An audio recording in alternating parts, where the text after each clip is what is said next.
Assalamualaikum warahmatullahi wabarakatuh. Kali ini kelompok kami akan membahas tentang upaya pemberantasan korupsi. Perlu diketahui bahwa indeks persepsi korupsi Indonesia tahun 2020 itu mencapai skor 37. Maka dari itu Indonesia menempati urutan 102 dari 180 negara. Untuk pengertian korupsi sendiri, menurut Undang-Undang Nomor 31 Tahun 1999 tentang TPK, setiap orang yang secara melawan hukum memperkaya diri sendiri atau orang lain atau suatu korporasi yang dapat merugikan keuangan negara atau perekonomian negara. Bentuk-bentuk korupsi ada beberapa bentuk korupsi. Yang pertama, merugikan keuangan negara, suap, gratifikasi, penggelapan dalam jabatan, pemerasan, perbuatan curang, dan konflik kepentingan. Berikutnya klasifikasi korupsi. Yang pertama, individual corruption atau korupsi yang dilakukan secara individu. Yang kedua, petty corruption atau korupsi secara kecil-kecilan, biasanya dilakukan oleh aparat dalam kegiatan sehari-hari. Yang ketiga itu endemic corruption, korupsi yang sudah terintegrasi dalam sistem ekonomi, sosial, politik di masyarakat. Korupsi ini sudah menjadi budaya. Selanjutnya ada grand corruption, korupsi yang dilakukan para pejabat pengambil keputusan untuk menguntungkan diri sendiri dan orang lain. Selanjutnya area potensi korupsi. Yang pertama pengelolaan anggaran, yang kedua pengadaan barang atau jasa, kemudian yang ketiga pengelolaan barang daerah, dan yang terakhir pelayanan publik. Pelaku korupsi pada tahun 2004 sampai 2020 terdiri atas yang pertama ada polisi dengan total 2 pelaku, lalu duta besar dengan total 4 pelaku, korporasi berjumlah 6 pelaku, komisioner 7 pelaku, jaksa 10 pelaku, pengacara 12 pelaku, gubernur 21 pelaku, hakim 22 pelaku, kepala kementerian atau lembaga 32 pelaku, bupati atau wali kota dan wakil berjumlah 129 pelaku, pejabat eselon pertama atau kedua atau ketiga berjumlah 235 pelaku, lalu anggota DPR atau DPRD berjumlah 280 pelaku, pelaku swasta berjumlah 329 pelaku, dan sisanya dari lain-lain berjumlah 179 pelaku dengan total keseluruhan 1.268 pelaku dari berbagai profesi dan juga jabatan. Lalu fakta korupsi di Indonesia berdasarkan latar belakang pendidikan hingga tahun 2015, 86% pelaku tindak pidana korupsi yang ditangani oleh KPK adalah lulusan perguruan tinggi. Lalu jenis tindak korupsi dari tahun 2004 sampai tahun 2020. Yang pertama ada jenis korupsi penyuapan dengan jumlah 739, lalu pengadaan barang atau jasa berjumlah 236. Yang ketiga, penyalahgunaan anggaran berjumlah 50. Nomor 4, pencucian uang dengan jumlah 38. Berikutnya pungutan liar dengan jumlah 26. Perizinan dengan jumlah 23. Lalu yang terakhir, merintangi proses hukum berjumlah 10. Dengan seluruh total jumlah tindak korupsi dari tiap jenis ada 1122.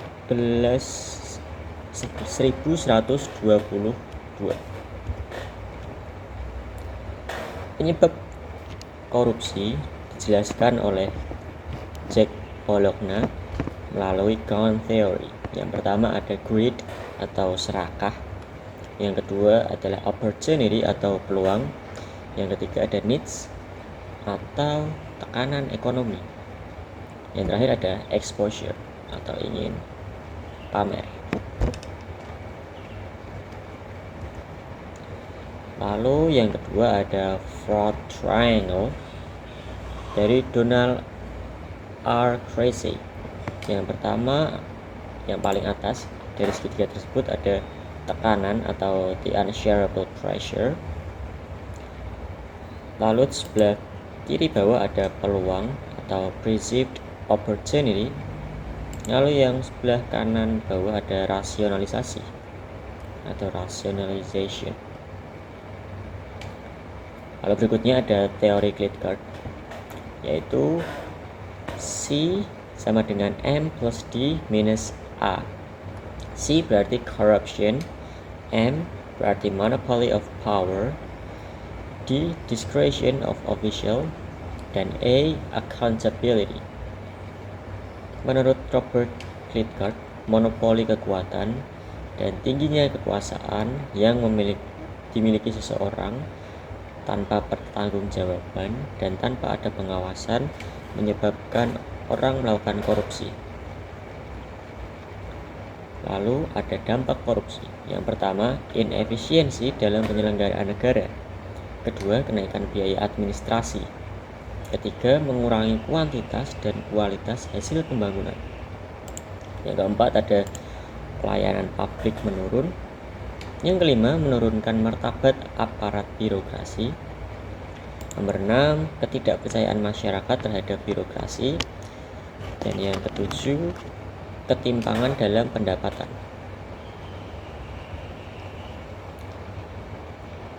Lalu ada red flag korupsi atau merupakan tanda-tanda korupsi. Untuk pegawai terdapat perubahan gaya hidup, lalu terlibat hutang,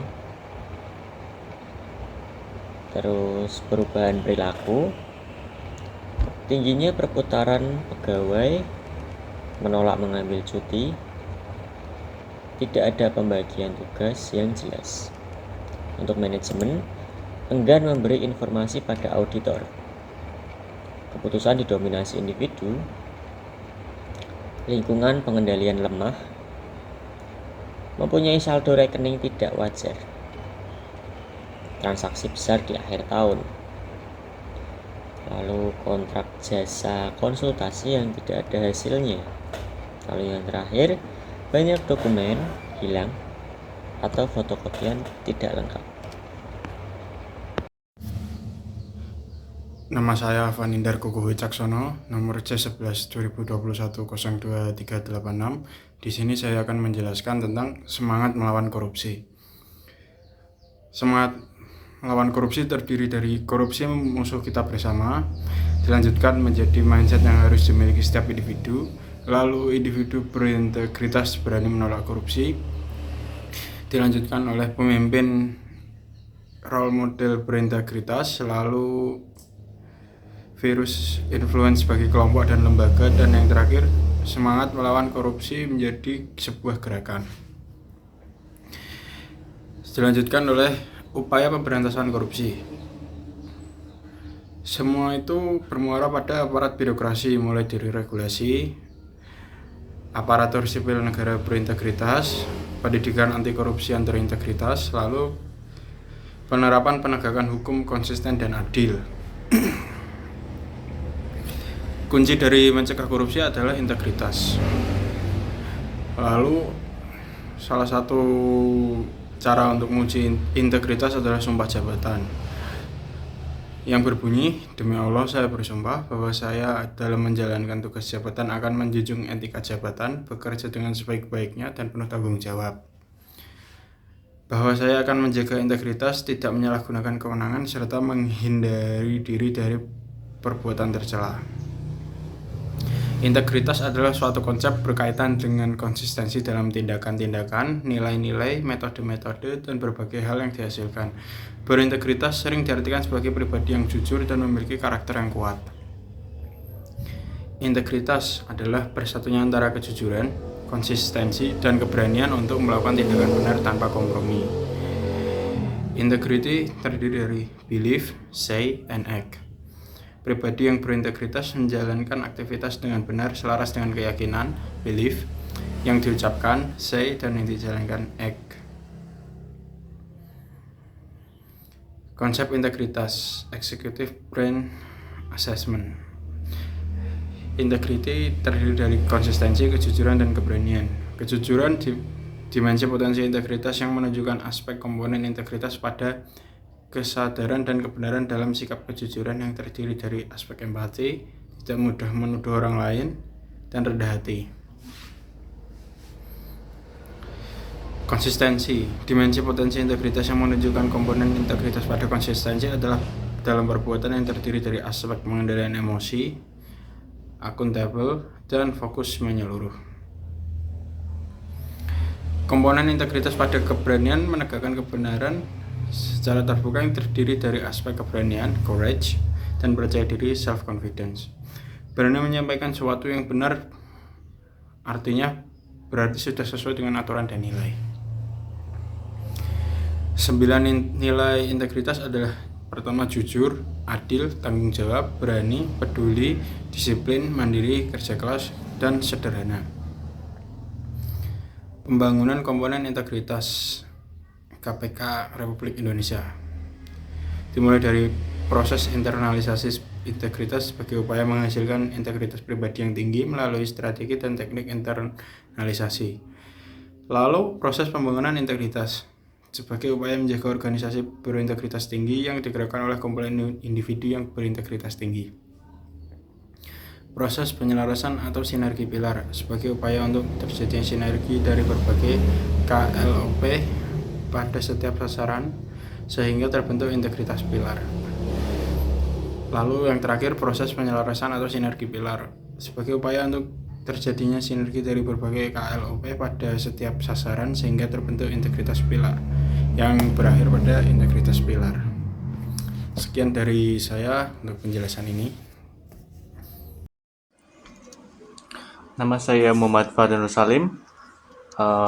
NIM saya C11 2021 02390. Dan di sini saya akan menjelaskan tentang sistem integrasi nasional yang mengacu pada Komisi Pemberantasan Korupsi.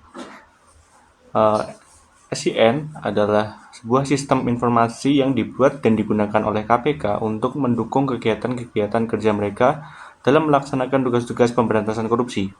KPK merupakan lembaga yang mempunyai wewenang dalam koordinasi, supervisi, dan penyelidikan. Sistem integrasi nasional memiliki peran sebagai berikut. Pertama, pengumpulan data. SIN KPK bertugas untuk mengumpulkan data dan informasi terkait tindak pidana korupsi dari berbagai sumber yang dapat dipercaya dan valid. Kedua, pemantauan dan analisis.